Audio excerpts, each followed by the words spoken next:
Welcome everybody. Hey. Nice to see everyone. We opened this morning at the Warwick campus with our open forum there at the Knight campus. This is the third of four. We began at Lincoln on Tuesday. So I really appreciate everybody making time. I think it's actually often easier to do it first thing, and to break away in the middle of the day I know is challenging. So I really appreciate everybody coming for the conversation. I'm going to work hard to speak very, very briefly. I'd love to devote half of our time really to a conversation, to questions. So what I'd like to do is start by just kind of walking us through what we're going to cover. I am going to speak very, very briefly on what my observations are about what is coming out of the Post-Secondary Council, what's coming out of the governor's office, and what's coming out of the legislature. I'm then going to turn it over to Dave to talk about two things, our facilities and the budget that he is about to present next week to the council for the first time, and then turn it over to the team of Rosemary and Sarah to walk us through a bunch of the most important initiatives that we have undertaken since February. And once we make it through that, we'll turn it over to you and have a conversation and take as many questions as we have time for. Before I move to that piece about sort of the state and what I'm hearing, I just wanted to first say a very heartfelt thank you to everyone in the room. And when I reflect back to the first time we did this, the first time we did these forums, which I think was in April of this year, how different it felt to walk into every space. In many cases, it was the very first time I was meeting a lot of people that were in the space. And when I look around this room now, I think I know 90% of the people's names, and I definitely know I've worked with virtually every single one of you. Makes a big difference, I think, in our ability to think about how we do this work together. So I really want to say how grateful I am for all the teaching that you and your teams and your students have given to me in my opening 8.5 months, and to say this very passionately, please make time to see me. So if there's a question that you don't want to present in this space, or there's a question that you don't get time to present in this space, on the president's page is an office hour link that you can sign up for. I started those 2 weeks ago as sort of official slated times. Those are invaluable for me. I can honestly say my very first one was from a staff member from this campus. I learned an enormous amount about what's happening across the institution by those meetings. So please sign up for those. Please invite me to your faculty department meetings and to your staff meetings. I did a ton of that last semester. It really accelerated my learning. So if you invite me, I will come.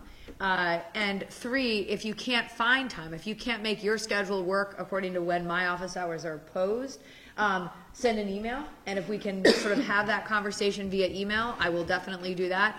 Send an email to Deb if you'd rather just set an alternate time. So I really hope people hear what I find every day. When someone comes and sits in my office, many times it's still the first time I'm hearing something. So, it's that very simple. If there's something that's broken and I don't know it's broken, I can't commit to figuring out how we fix it together. And the other thing I will say is maybe the most rewarding part of those conversations are the stories that I hear about how the staff and the faculty take care of each other and how they take care of our students, and the pride that the people that come into my office have when they're talking about their colleagues or about our students. That's important for me to hear too, for a couple of reasons. One, it teaches me in a very descriptive way what is the work that we're doing together every day at this institution, and it also gives me stories that I can go out and share with others.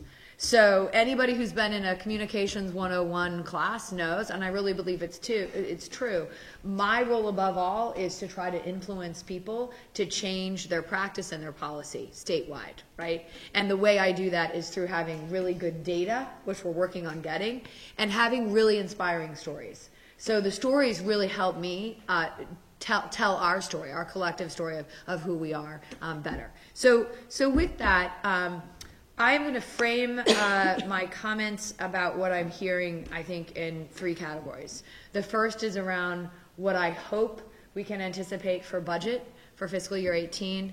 The second is what we are hearing regarding the governor's commitment to have 70% of all working age Rhode Islanders have some form of post-secondary credential or degree by 2025, so more degrees or credentials. And the third is what I'm hearing, not about specifically fiscal year 18's budget, but writ large, what I'm hearing about the state's approach to financing our public higher ed institutions, of whom we are one of three.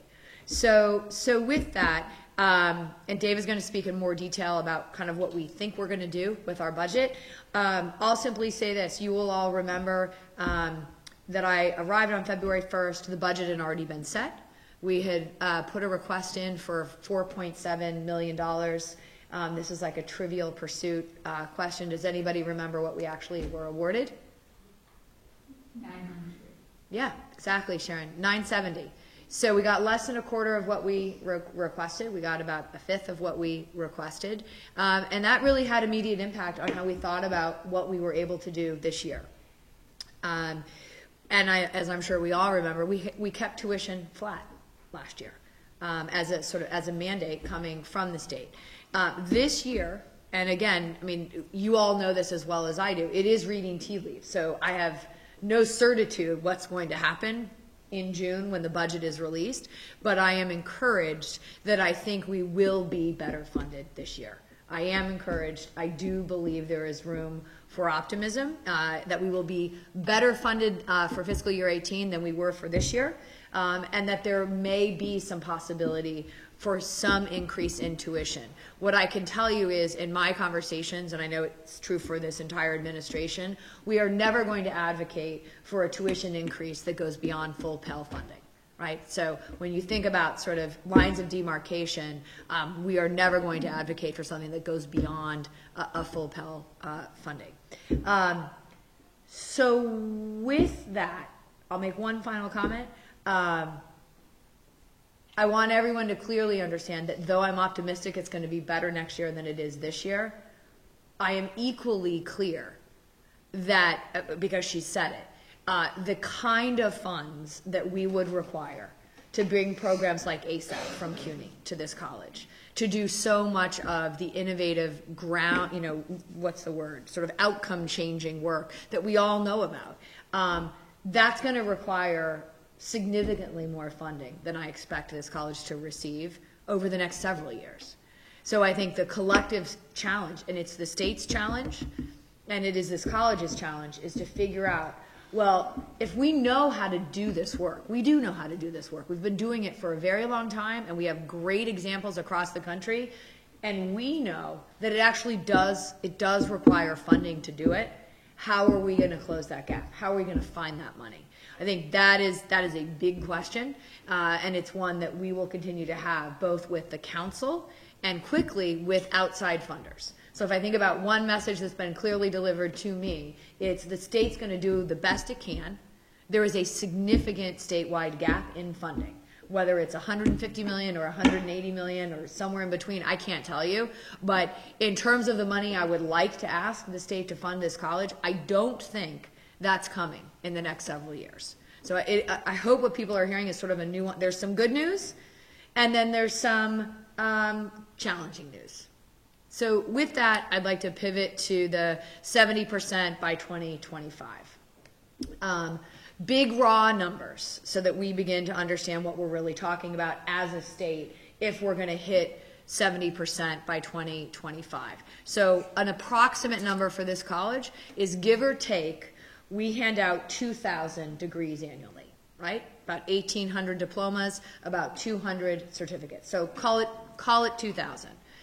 In order to get to the 70% by 2025, statewide, every single year, if it were just a flat number as opposed to an increase, let's take a nice, easy, flat number, we would have to produce 14,000 graduates annually.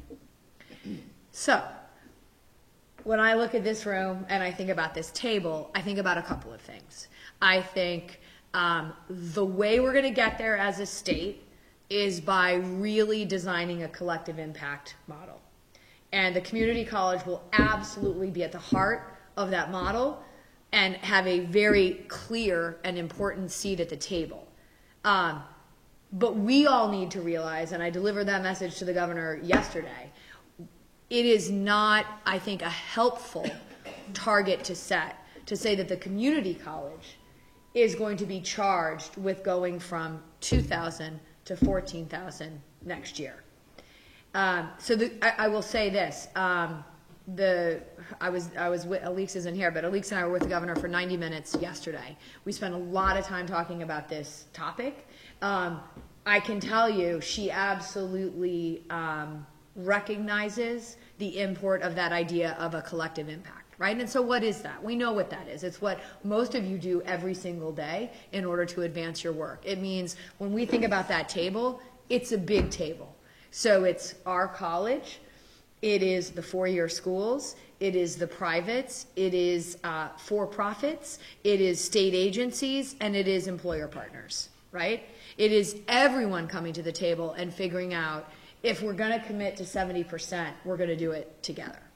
In that conversation with the governor, rightly, she's interested in hearing, yep, I get it. It's collective impact. We're gonna set a big table. She is interested, very interested in hearing how we are going to move the dial on our numbers, right? So that's sort of what I will offer with respect to the 70%. I think what the implications are for our college really are twofold. And I'm seeing students in the room, so I'm looking at you when I say this. I think so much of what you're about to hear from Rosemary and Sarah, all the work that began long before we walked in, so much work that was put in over years by dozens of people at this college.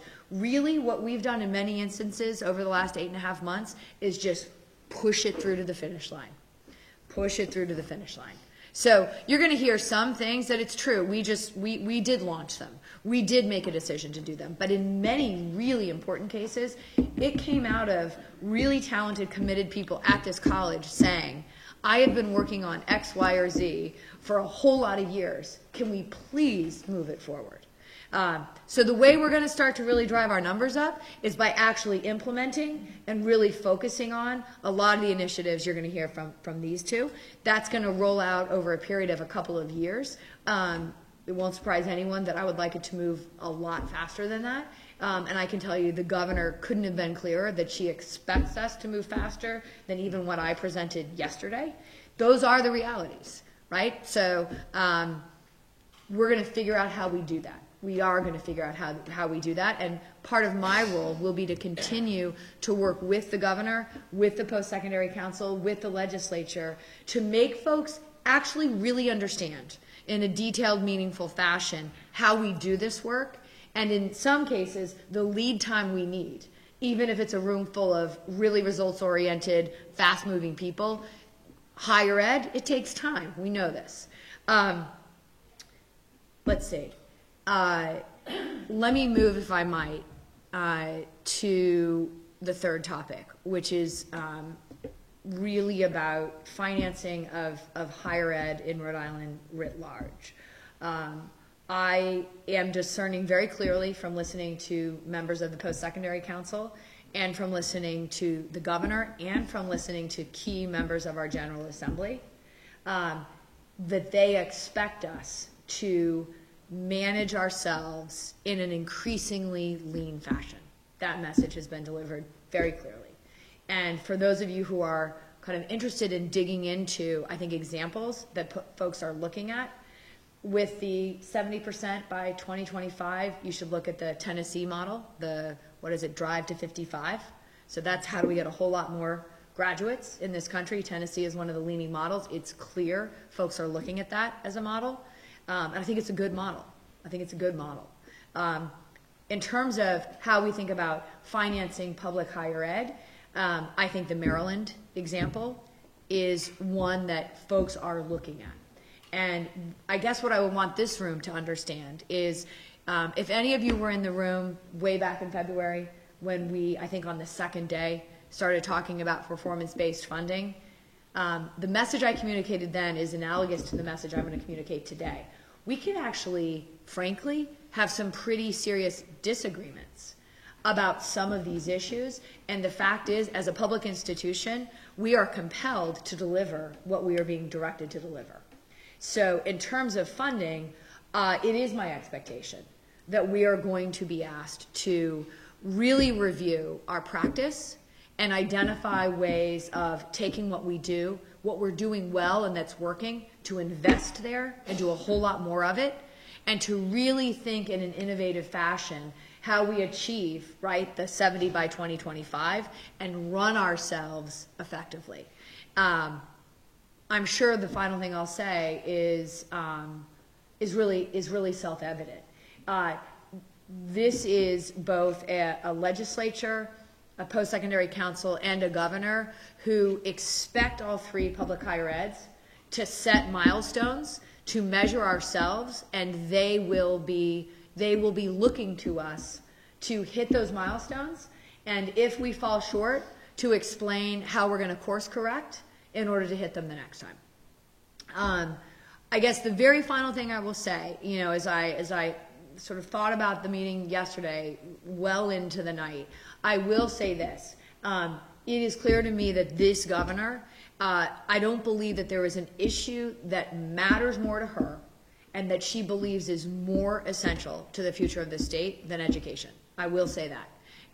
And that's a good thing. I'll take that. I will take that. And I think it's the job of everyone in this room, and most of all, at the end of the day, it's my job to continue to commit to working with her, educating her, having her really understand that if this college is well funded, we can deliver excellent results. So with that, I'm going to pivot to Dave and have him walk through his part, and then we'll go to my left. Thank you, Megan. Thanks all for being here. Happy National Students Day. So, Oscar, if you would pass that on to the other 15,000 students, I'd appreciate it. Yeah, I want to talk a little bit about the budget and about capital projects. As Megan said, there's a theme that we're expected to embrace, and which I think we need to give a quick example. And the themes are redirect and innovate, and you'll hear those words associated with the budget. Redirecting in terms of where we're spending our money and making sure it's the highest value for students in the college. We give one quick example that Rosemary and I were talking about this morning with the virtual, I think it's almost a contract, right? The part-time faculty association contract that's coming out. Seniority list, very important. So trying to get that data right. Megan mentioned data. I have a team of people looking at the banner system, and there should be a pretty facile way to report that out from the banner system. But the way the data was organized in the past didn't lend itself to that. So trying to be innovative in how we use Banner, a system that we already own, and use it in a different way to produce those results rather than spending hours and hours and hours of staff time grinding through line-by-line data. So think of ways in your own job, whether you're in maintenance, the bursar, faculty, whatever, student affairs, there are ways that we could, I don't want to say work smarter, but to utilize the tools in a better way. That's what the innovation's about.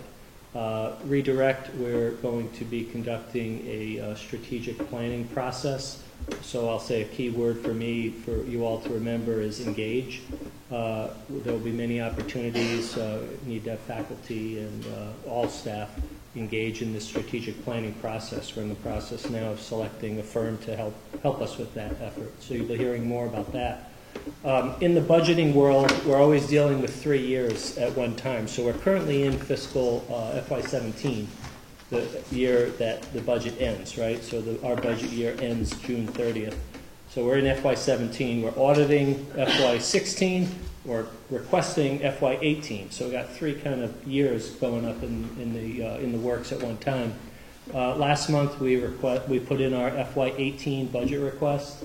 We made some assumptions there that there would be a 5% tuition increase. We're restructuring the fee model to simplify that and eliminate some fees. So that will help, I think, and make it a little easier to navigate for students. We put a lot of thought into thinking about what a tuition increase might be, and we looked at all the New England region. I think we're right in the middle still. Connecticut and Maine are lower cost than Rhode Island, and the other states are higher, so we're still very competitive. And as President Hughes said, we are still below the Pell amount, even with the increase, or the Pell limit.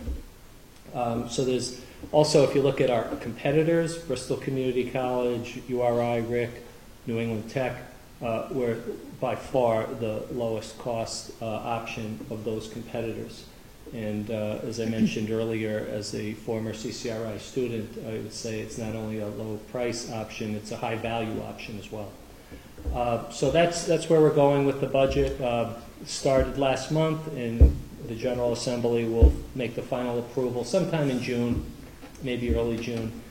So if you happen to meet your representative or senator, feel free to give a little plug for CCRI, and you could mention a couple of these facts. I was in the parade on Monday, the Columbus Day parade, and I was bending my representative's ear for a little bit, about half the walk about CCRI. So I want to talk just briefly about capital projects, even though there's always going to be budget scrutiny. We have well over $50 million of capital money that we're investing in the college. You'll see here with some the bathroom upgrades. We have an advanced manufacturing lab that's going to be online in the next month or two. Several things.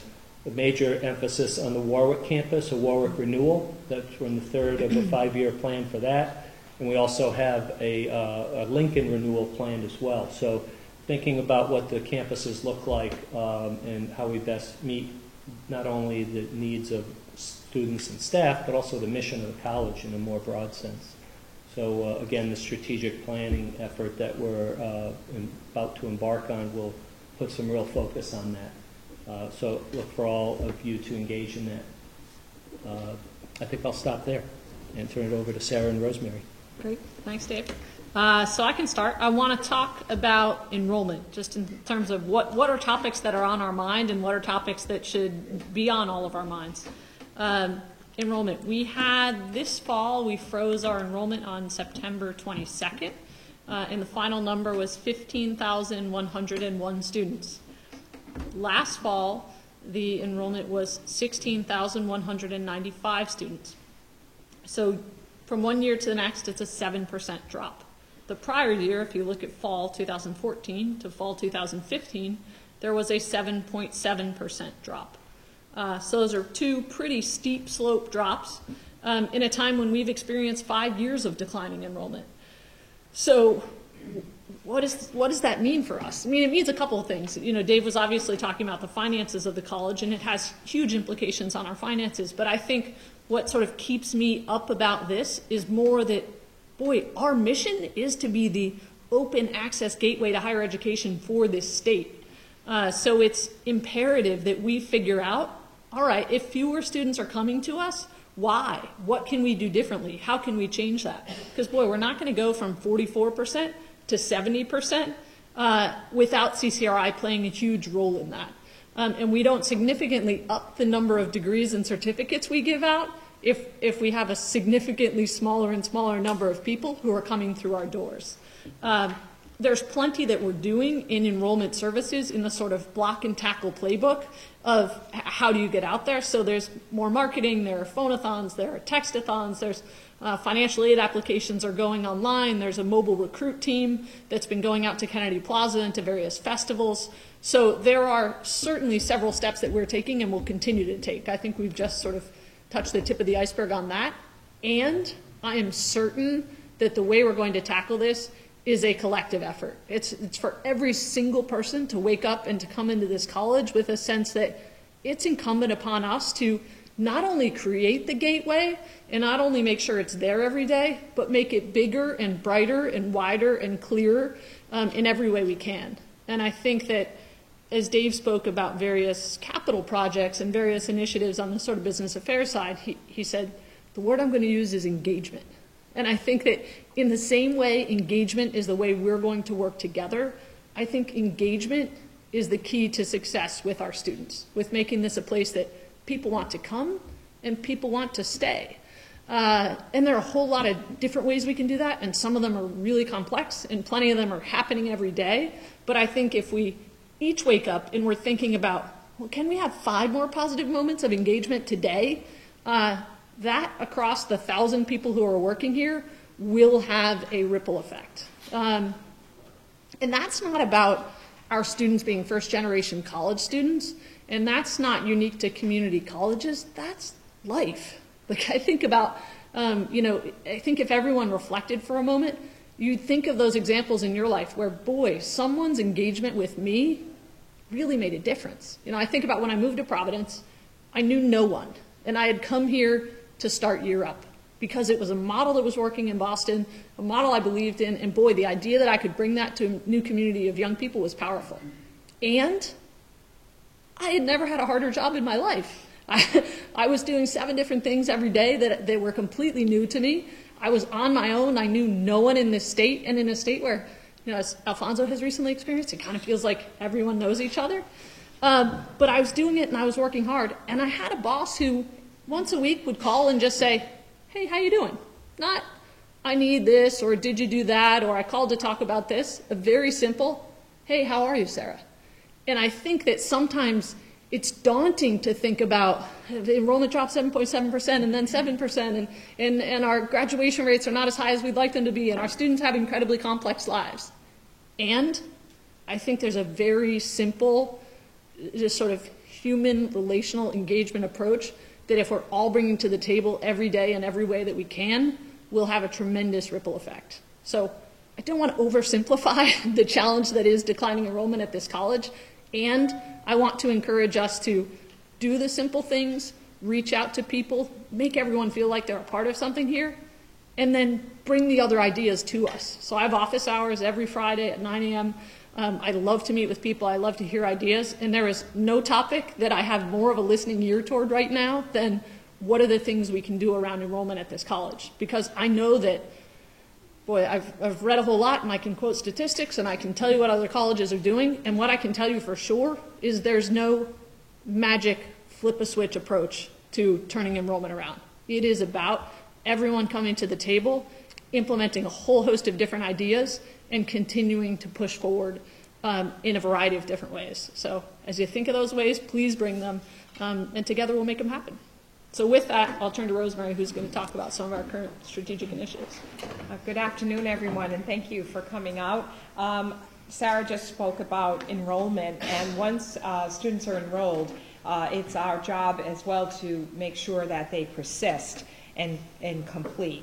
So this fall, for the first time, we're rolling out a multiple measures pilot that encompasses math and English. In math particularly, it's the first time in the history of the college where we have taken a aggressive and new approach in terms of ensuring that students are placed at their optimal level of capacity in terms of their coursework.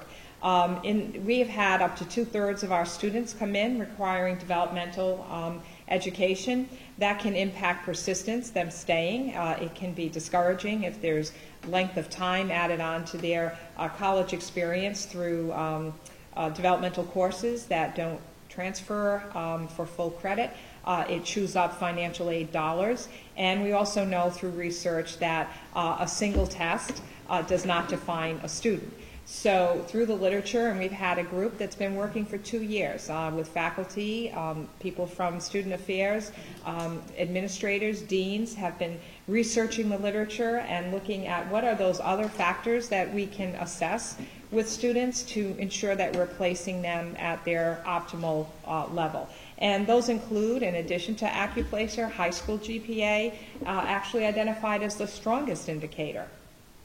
SAT scores, if students have them, ACT scores.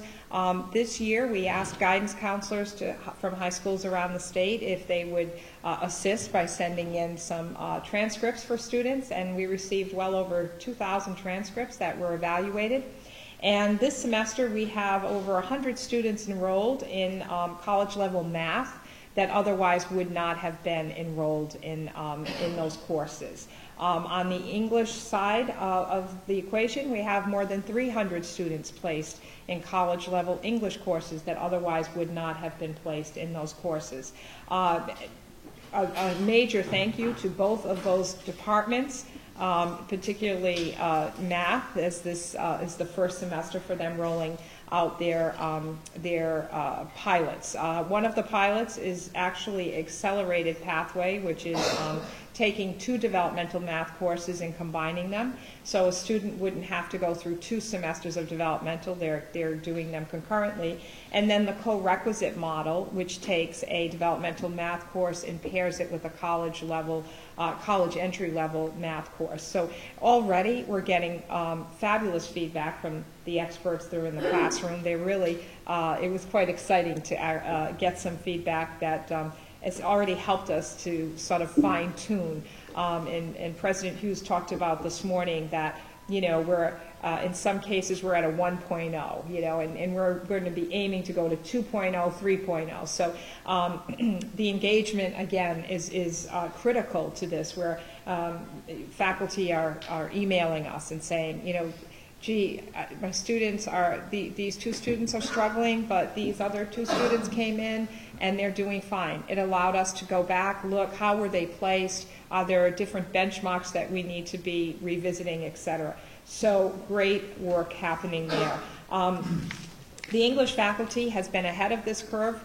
They have been working, I would say, almost 3 years with ALP and using a model that came out of the Baltimore Community College system, working with mentors. And right now we're planning for the ALP sections to increase to 31 sections in English for the spring and up to 36 sections next fall. So very exciting work being done there. Another area that we know if students can come in with some prior credit, there is evidence that those students tend to persist and complete. So we are formalizing our prior learning credit policy. We are also recipients of a federal grant, TAC3, which has helped to provide our advanced manufacturing program. And as part of that, even though there may not seem to be a connection, one of the deliverables from the grant was that, that CCRI lead prior learning credit policy making in the state, and particularly inside and then growing it out, so that if a student comes in to the Community College of Rhode Island and receives prior learning credit, that we're really enhancing and increasing the rigor of that process so that those students can then take those credits and transfer them over to a 4-year institution, be it one of our sister institutions and or a private college. So we hired in May a coordinator through the grant, Dr. Douglas Floor, who has some extensive background with this. He actually presented a policy to the Academic Advisory Committee 2 weeks ago. And what that did was he has spent the last few months going through all of our prior learning credit options and codifying them all into one policy so that a student can go and find the policy, that it's clear, it's accessible, they don't have to dig for it. And that we hope will increase students availing themselves of that. Currently, less than 1% of our student population come in and avail themselves to prior learning credit. Prior learning credit also involves a portfolio, so this experiential piece of it. And those, currently we are asking for faculty volunteers to work on task forces that will increase the rigor and standardization of what should a portfolio include, so that we're ensuring that there's equity across all disciplines when a portfolio is submitted.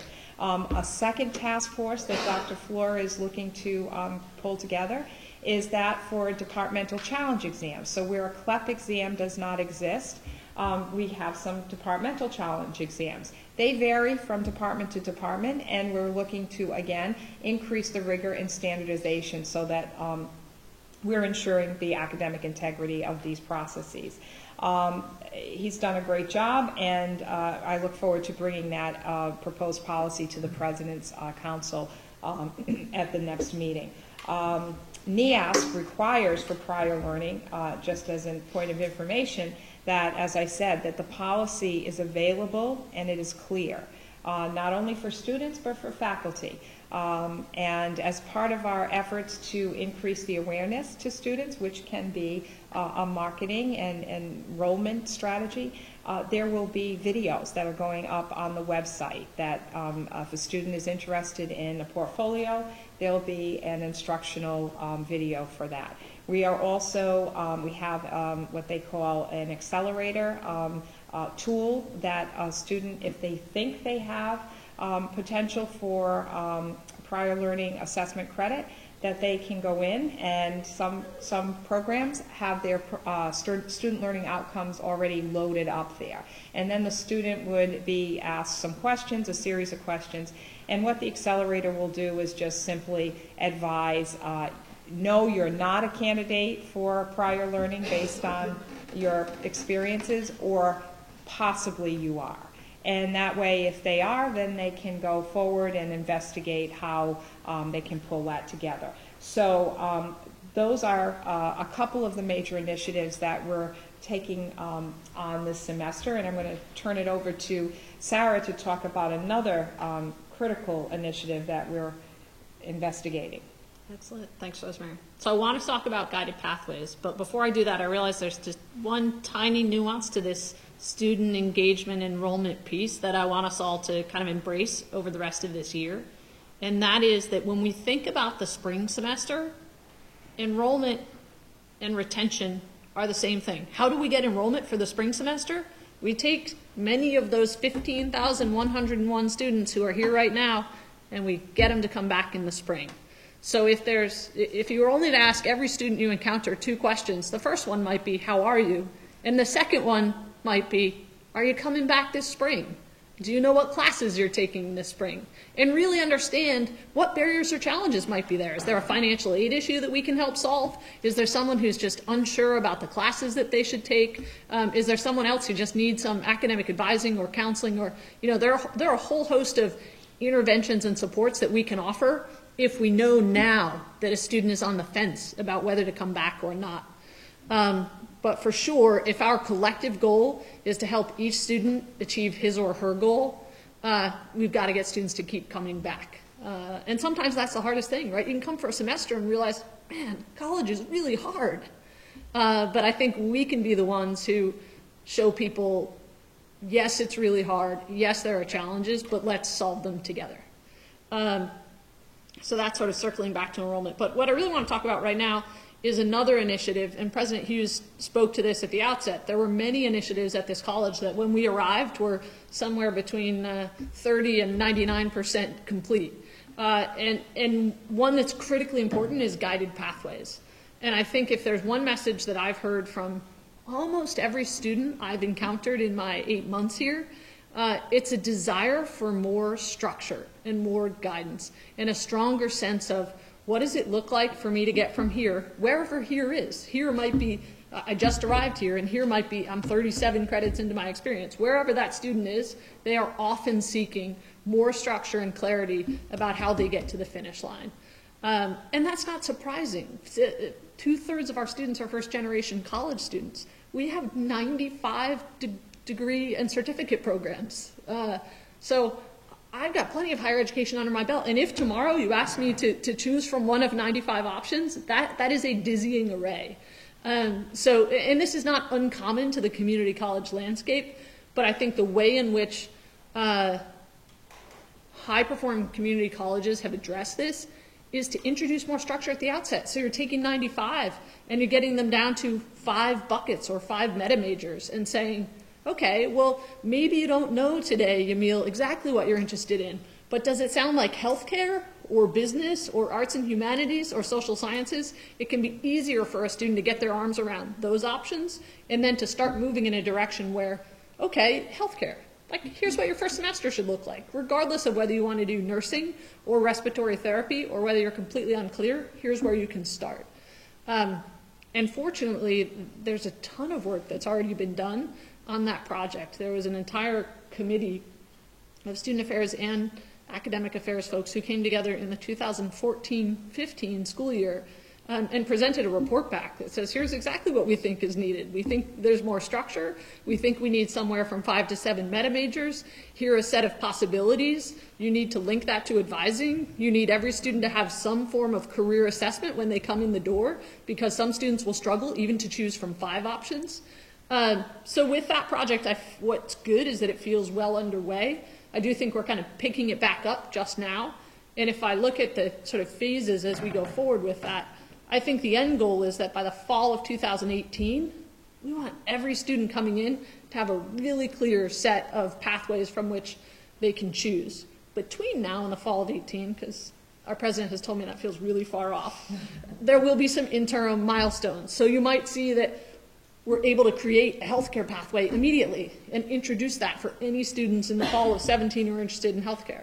I know that Ray Kilduff and Kate Dunnigan have already been talking about, well, what would some sort of social sciences grouping or pathway look like? If we both had to agree on what the first semester, the first several classes would look like for anyone interested in our sort of general area, what might that be? So I think what we'll see is we will tackle as many of these as we can for the 17-18 year, and then we'll have a really concrete goal of, in 2018, there are pathways, there's advising that supports that, there's career assessment at the outset, and it really cuts across the whole college. I'm going to say just one thing, because as I first heard about certain reactions to this concept, one of them, and this is true of any college across the country, is this idea that we're sort of limiting choice or removing individual student choice. And so you've heard it from me. Anybody who comes to this college and does not want to opt in for that can continue to do exactly what he or she is doing right now. So we will never eliminate sort of free choice. What we believe strongly, based on the examples we see from colleges around the country who are really producing strong outcomes for their students, is by building in structure, you make it easier. And I see sort of eagerness around this. We're going to get through a last couple of topics and then I think have plenty of time to discussion. So I'll move through this, but please keep those questions on your minds. I think with this one, it's going to require the engagement of a whole host of folks across the college. So what I would say is, if you hear about this and you think, wow, that's intriguing, I'd like to be a part of it, please let us know. Email Vice President Costigan or me, show up at our office hours, anything works. But we want the more people who are involved in this effort, the better. Picking up on that engagement and a task force that actually had some really good work come out of it. Be on the lookout for more of those coming along. We're looking to have a group come together to study completion. And we understand that completion is not just on the academic side. It involves our student advisors. It involves our student population, our student representatives, and our staff that will come together and work towards that. Enrollment, again, it is not just a student affairs or a financial issue. It impacts every faculty member and students. When students are having classes canceled because they're lowly enrolled and or faculty are having classes canceled, that doesn't benefit anyone. So we're going to be looking to have a strong cross-section of the community to come together and put their best thoughts into some of these areas. We also have a classroom of the future that you're going to be hearing about that Vice President Patton has been working with the Warwick Renewal Project. So we've got a group of people coming together to examine 3 different prototype classrooms, and students should be very involved in that process as well, as the student really is the one that is going to be sitting there and feeling what that environment is like. Opportunities for professional development for faculty. That is really key. I was fortunate enough to be asked to attend the New England Secondary School Consortium in New Hampshire on Monday, the Rhode Island Department of Education. They've asked me to be a policy fellow.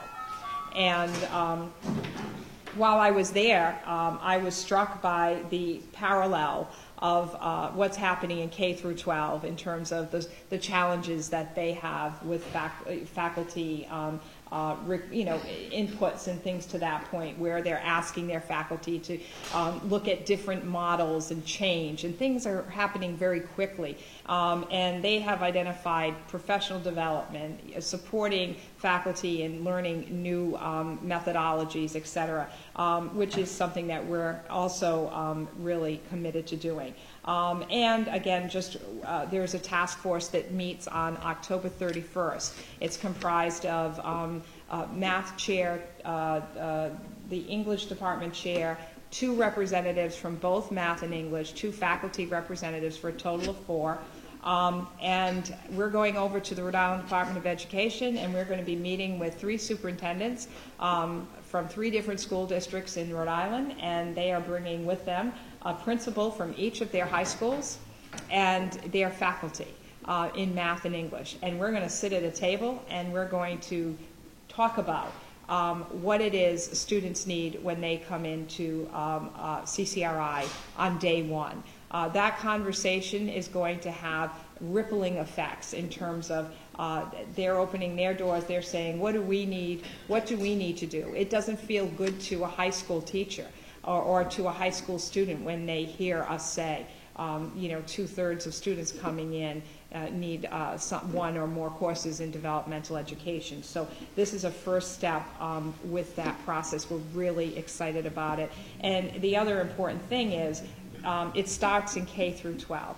And one term I heard Monday multiple times was not K through 12. It was K through 20. And when we can philosophically get there to realize that what happens in kindergarten or it has a direct impact what we're going to see 12 years later in higher education. And we need to be on the same page. We need to be ready for the students as they're coming out of that system, and the 4 years need to be ready for our students when they're coming from our system. So please be on the lookout for that. The last topic I'll speak to briefly, but ask that you also be on the watch for some communications with governance. Governance is a huge issue, and it was something that we heard right out of the gate when we arrived in February. There is a governance structure, but what we heard anecdotally during the spring was that it was non-functioning and that the communication was not the best it could be. We put out a survey and actually had those anecdotal remarks validated. We have a governance compliance officer, Kevin Salisbury, does a phenomenal job, and he has brought together the chairs of the committees, which are referred to as the governance committee. Right now, they have several proposals in front of them for some changes to the governance structure, and once they decide what should go forward, you will be asked to weigh in on that through a vote and get those committees populated and possibly look at other models. But in terms of, you will be asked for your input, and I ask that you certainly participate in that. So that's where we are with the governance structure. We should have some communication out, I would say, within the next several weeks. In terms of asking for input. And I also will be having office hours that will be published. I can tell you they're going to be every other Friday, and they will be for 90 minutes, but stay tuned. Peter Bardsley will be getting out the process of how to do that. So thank you. Perfect. So I'm aware, I'm sure it's my fault. I think I talked too long at the beginning. It's 5 of 3. We will happily stay till 3:15 for anyone who has to go. Understood. No offense taken. So I'd like to open it up for questions. Rosemary very graciously let you know, and I left something out in my opening, and I really want to come back to it. I spent a lot of time talking about, look, we in many cases just picked up a ball, and in some cases it was on the 90-yard line, and we committed to advancing it. What I didn't say, and what I really hope everyone heard as I talked, I think at length about, I want to hear from you, one of the main reasons I want to hear from you is I know we're going to need to adapt and improve whatever we're rolling out the first time. So it would be difficult for me to think about beyond my 3 children, anything I did perfectly the first time. So talked, and don't ever tell them I just said that, because they need to get better with making their beds and everything else. But so please hear that it's genuine and it's authentic. And I think it's also, when some of this gets rolled out, it's going to be really frustrating. And it's going to be perhaps most frustrating for those people who are most closely, directly, and regularly affected. Know that actually those are the people I want to hear from first. So with that, let's open it up for questions. Please, Oscar. You were speaking about the whole enrollment and how you put some stuff out there. But I spoke with students about that part. They see it as a business aspect. They don't see the student version of it, which are my officer and I, we spoke with them. So we're doing events, and we're actually doing the news team for that. We're doing a football game versus the staff. Yeah, a lot of staffs actually wanted to play against the students. And the other way around as well. And the holiday party, which we want to promote that CCR isn't just a school, but also a family. Why can't we have something like that on the website, like a video explaining that? I think we can. I mean, I think that if there are important elements of this community that students are excited about that we want to showcase, let's do that. We have Patrick Stone will be the college's new marketing director. He starts on Monday, and I think we want to bring him as many of these ideas as possible and get that going. Because for sure, engagement is not just about the sort of one-to-one relationship, but it's about what do you feel as a part of this community, and what are those events and moments and opportunities to feel like you're part of something. Because like that, the students actually feel that they're not going to be stressed out of school, that they could actually learn and enjoy themselves while they're here. And if I'm not mistaken, that could actually help bring the enrollment up. Absolutely. Thank you, Oscar. I have kind of a two-part question. One, there are a number of students at this particular campus who are hesitant to go to another campus, but we don't offer everything to someone to complete a degree here, and I'm hoping that that'll be part of the conversation. And we have transportation issues.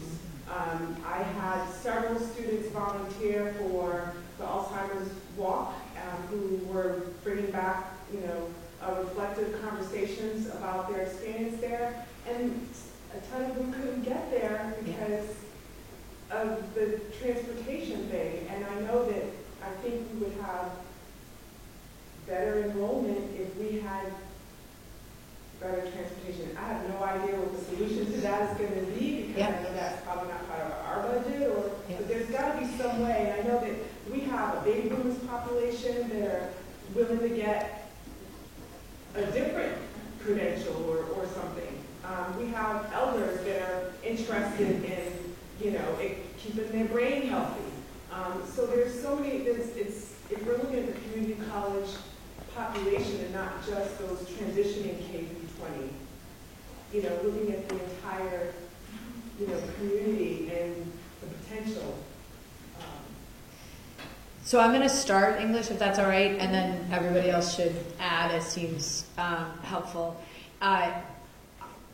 Boy, do we know that transportation is a problem, right? And I hear it every campus I go. I hear it when I go to Newport. I hear it when I go to Lincoln. I definitely hear it when I come to Providence.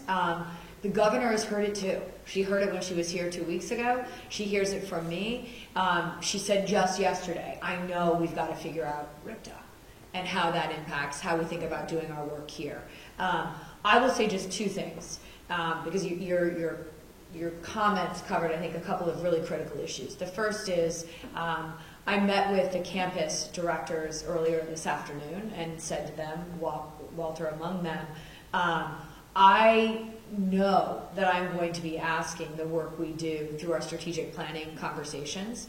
One of my top priorities is that at the end of those conversations, we need to better understand what we're asking our campuses to do. I can't tell you right now, and I can tell you I'm not sure there's a reason why, and that is we haven't decided. We haven't decided whether each campus is going to have a distinct identity with a particular focus, or whether we're going to be generalists. We need to answer that question, because I think until we can answer that, we aren't presenting a particularly compelling story with some data behind it about what we're asking our campuses to do. So that's the first thing is,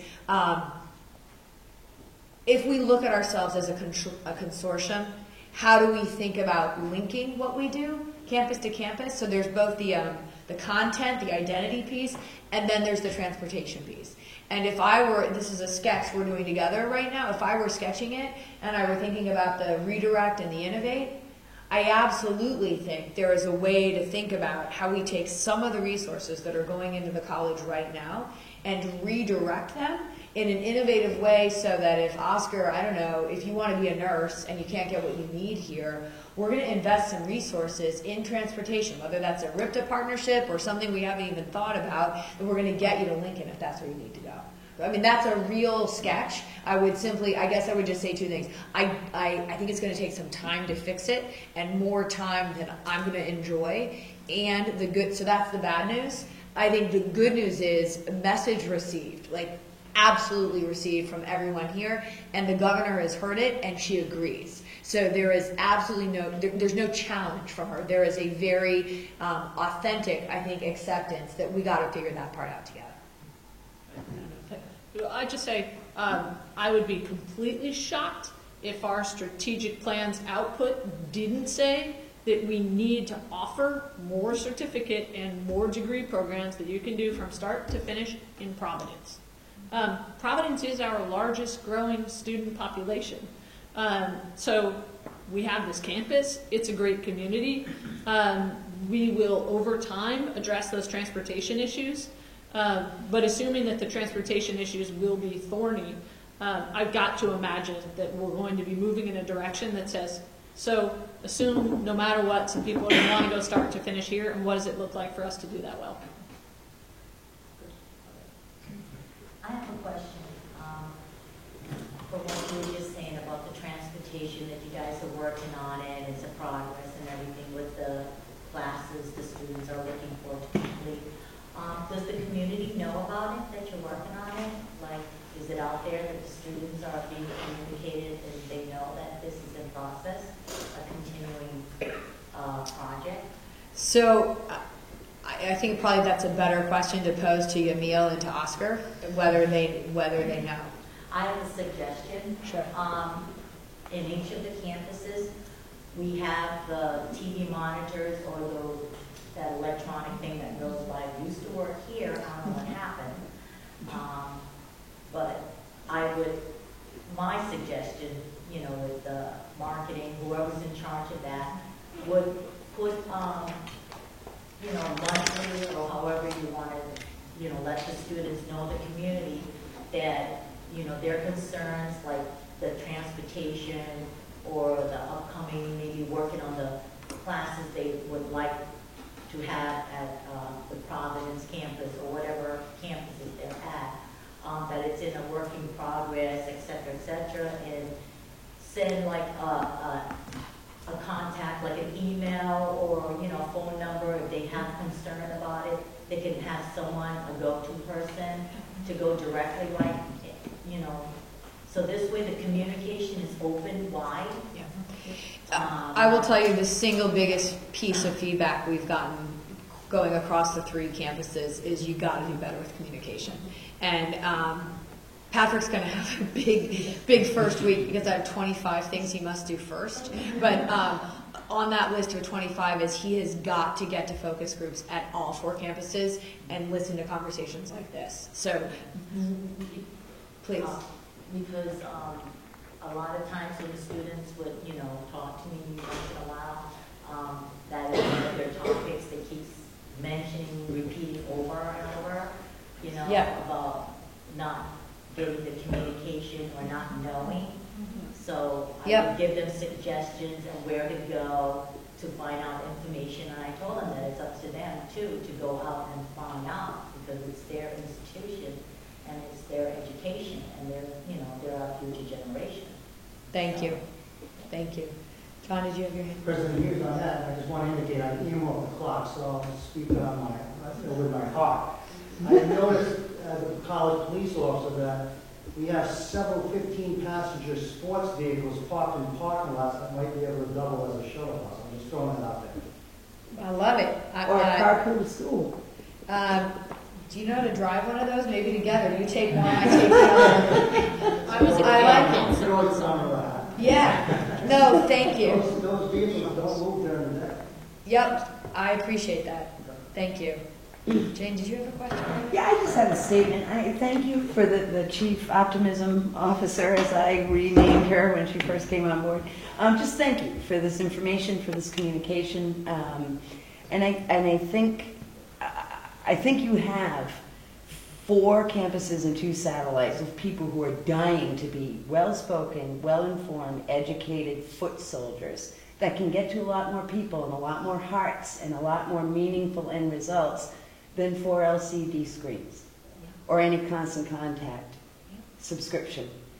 I think you have people who are hungry for leaders who inspire and trust and listen and empower and direct in a way that is respectful and informative and helps people grow.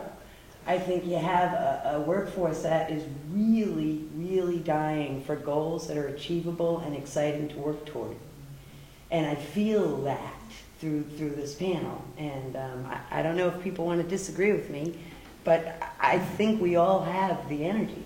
And I think a lot of us have the creativity, and I think a lot of us have some pent-up fear about sharing ideas, particularly if you don't have the right amount of letters after your last name. Yeah, so that, I will tell you, I heard that almost every day, my first 100 days, and I'm hearing it less. And so for anyone who hasn't sat with me, the only way we're going to do the work we want to do is by people putting fear to the side, shutting a door, telling the truth, and know that I will listen carefully, I will keep whatever confidence I am asked to keep, and that I have to trust the spirit in which that communication is given, and I will. And I just want to say one more thing to the guided pathways. I just think that'll make it easier for anyone, regardless of what department or what role they're in, to be able to speak to it accurately and timely and quickly. I just and understand. So, Jane, and I see another hand, but I'm a Quaker. Sorry. And when we're called to speak, we have to speak. Probably everyone in this room knows some of the things that were said about my candidacy for the presidency of this college, and certainly one of them was my unconventional nature of my candidacy. And I'll say this, in this way, I believe I'm an excellent fit for higher ed, given that I have a passion for education and for serving students. I'll tell you a way where I am not at all a good fit for higher education, and that is that hierarchy where it's about the letters after your name. I never have had any patience for it. I never will have any patience for it. And when I look at my history and where we have been able to make the biggest impact, it's because I actually believe that what John Henry has to say and what Yamil has to say and what Oscar has to say and what you have to say, it's all really valuable. And I can say for as long as I'm here as president, we're not going to work in a way that is about, some of the things you described. And I didn't mean to pose that negatively. Yeah, I'm no, just being honest. it was helpful for me to hear it. There was Tanya, and then, please. No, please. Just 2 things quickly. One thing, I think there was an issue with this communication between departments, advising, counseling, career planning, student services. We have ideas, we're doing something, they're doing something, and we're not coming together to understand what's going on in these departments. Because there are a lot of resources that could be helping many students, and people are not aware of it. I'm not aware of changes in their department, they're not aware of the changes in our department. I think that's a very important issue. And I've taken it upon myself to work with advising and counseling here. I spoke to Paula Staples and her counselors, and I learned a lot from them, and I hope they took some information away with me. The other issue here, I truly believe, is space. People being in the correct space. And I'll speak for my department, we're hidden. You know, if you try to find career planning, we should be somewhere where when students are walking around, that they know where we are. We're hidden. They need directions, they need a map to get to us. And you know, fortunately, we were put there because that's the only space that was available, and I thank Walter for that, not complaining about it. But I think career planning should be in a position where students can find us quickly and easily, because we have a tremendous amount of resources for them. Yeah. Especially with our career assessments, which I think you spoke of in some way, is so, so vital for students. I hear you, and that is what Dave keeps sort of pushing for with this strategic planning process is precisely at the heart of what you're talking about. We have to rethink across all 4 campuses how we're using our space, and that whole even the way you described it, you know, we talk about guided pathways, the path to a degree. There's also a path through our building, and if you can't, I mean, really, 8.5 months in, I can't talk and do anything other than just get to my next destination. We're working on that. And I guess before we go to the back, I would say for everyone who has posed a question or offered feedback, when we launch this strategic planning process and we're talking about engagement, please come. And because this is exactly what I want our folks to be hearing and figuring out how we're going to address and resolve. I'm retiring, so it's up to you. Whole family. We'll figure that out. Please. Call me. If I'm repeating, I just came in because I was teaching, Please. so if I'm repeating something, just cut me off. Just let me know. I'm an English faculty member, and I teach ESL and developmental education. And one of the things that I have struggled with, and I think that a lot of my students struggle with, is a kind of consistent structure and support outside the classroom. You know, we are open enrollment, it's a choice we've made, and that's laudable, but it's not laudable if we don't then consistently supply them with the structure that they need. You know, I have students that end up in the wrong classes, or they're in developmental classes and mainstream classes. They've got 5 classes because they registered on their own. So for me, when I talk about support, I mean, if you're developmental or an ESL student, you get an advisor, and that advisor sits down, talks with you, and you register with that advisor, so you do end up in the right place. It means mandatory orientation, so that you really know what the expectations are, and that you will be accountable, but we're going to help you be successful. We're going to help you get there, but you will be accountable. And you know what the resources are for you to take advantage of. It means having more than 2 part-time ESL tutors, because they just can't be here every day and every time when students might need them. For me, it looks like the college success class goes hand in hand with developmental ed, and instead of maybe writing a 3-page paper in that class, we do the hands-on, really difficult day-to-day things. We have wonderful students with wonderful goals, but they struggle sometimes with the day-to-day. I've got to organize my notebook. I need to know how to take notes in a classroom. I need to know some study skills, what to do and when to do it and how to do it. And I just know that we're all on board with wanting to increase our retention and our graduation rates. But it seems to me that we've got to place more priority on the entrance into the school and the ability to be successful at the beginning, and that's how we'll retain people. Right now, I feel that it's a little bit, we're very well intentioned, we just don't have enough manpower. When we have 20 advisors for the whole school, it's impossible to give everybody, but we've got to figure something out, because these people need that structure, and they need that support, and it's our responsibility to do that.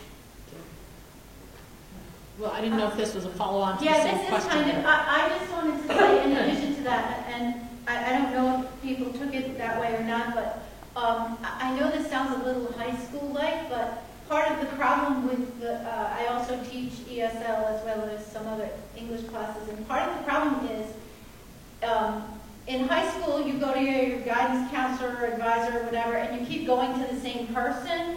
But here, they go to a different person every time. And I know we have, technology to make notes and stuff, but I think to some students who are not used to being in school, even older students who are not used to being in school, seeing a different person every time, they kind of get lost. And I know that some students after a while they pick it up, but at the beginning, I think the first year or whatever, students need to have very much consistency because they sort of get between their family and their job and their school, and they just all kind of get in a disarray and need some continuity with us. And I know we try to be, have a contiguous line, but it just doesn't always happen. And people, I know this campus, try to communicate with one another, but we're all busy trying to do our jobs too. So I think,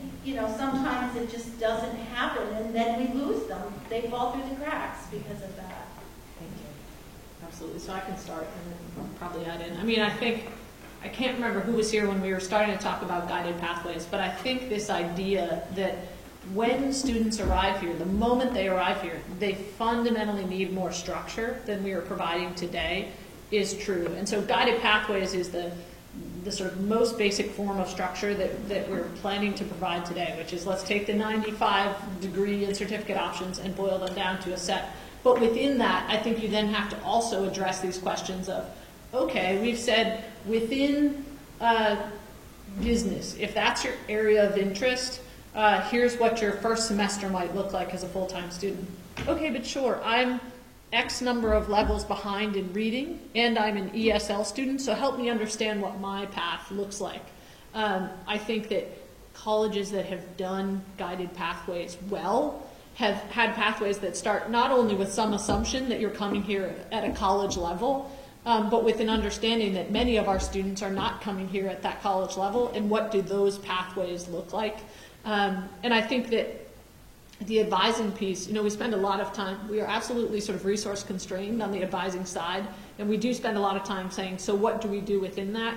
And I think we will start to innovate. I think with guided pathways, by the nature of that, you'll start to see advisors who have a specialization in an area, and you will have students who feel like maybe it's not one advisor, but it's a small subset of advisors who they know are focused in their area, and that should help. They're also just, one of the themes of today is we have to be meeting students where they are, and that means physically meeting them where they are, and sometimes that means we're going to be doing advising via Skype because students have complicated schedules. So I think there are different ways in which we're going to tackle it. But yeah, I think the fundamental point that you're making, and that is all of this structure and guidance and support has to be thoughtful, and most of the investment actually has to be at the beginning, not somewhere along the way when a student is already trending downward, they're already not engaged, they're already academically struggling. I think the philosophy and idea that we're going to invest more time, energy, and resources at the outset is the right one. And I welcome ideas. I think philosophically we're there. I think tactically we have some ideas, and I'm sure there are more that you can bring to us. One of the things that we are doing in real time is the early alert program that we rolled out this semester for the first time. And I would like to acknowledge the Success Center. Joanne and they're a small team, and what they said to us is, bring it on. So, and that's sort of the philosophy that we need to succeed, which is we're going to make it happen. And we have put the word out to faculty. It's a very intuitive, user-friendly form. And already students who have been contacted, Joanne was sharing with us this morning how really excited they were and impressed that somebody would call up and say, I see that, I've gotten a reference that you need some help with this or whatever. So there's a big challenge here. I think there's a role for faculty in this in terms of how we can come together as a group to support students in their success, as well as working with the advising and counseling, working with success centers, and that's when we put our collective brains together and come up with some models that that can do that, because you're absolutely correct. We have an obligation not only to provide the opportunity to access, we have an obligation to support student success right through to graduation, and whatever it is that they want to achieve while they're here. Sharon. Hi. To follow up on that, we run the GED to College and Careers program. We've been doing this for a long time and had some great lessons brought to us from our students. We, at one point, were able to offer them college success, and it was such a plus, to the point where the students were saying this should be mandatory. You shouldn't be able to just go ahead and register for whatever you want as you're thinking about doing, but also to build in those skill sets that are going to give that college knowledge and how to manage yourself and how just to be a better student. So even a one credit, URI does it, and just get that information quickly to them. But I also wanted to talk to Walter and a group of us had met over the summer, and I think you've probably gotten a copy of what we came up with on a short-term basis after meeting a couple of times. But one thing we didn't talk about is how do we look to people coming here to this campus? And I have to say, I have been here for 10 years, and that front display cabinet has not been tended to. You know, we get visitors of, from far away and students and et cetera, and we should have something in there that really expresses the creativity and the work that's being done here, and it's really a waste of space. Helpful. So we can't do everything we want to do, but that's sort of a small ask. Think career advising, maybe? So, it's see, this is, I'm Irish. We leave here until nighttime. It's 3:20. Thank you all so much. Very, very productive. I took lots of notes and look forward to the strategic planning process unfolding shortly. And we will communicate that well. We will hold lots of our conversations at the Lucy campus. So thank you all for coming. Thank you. Thank you.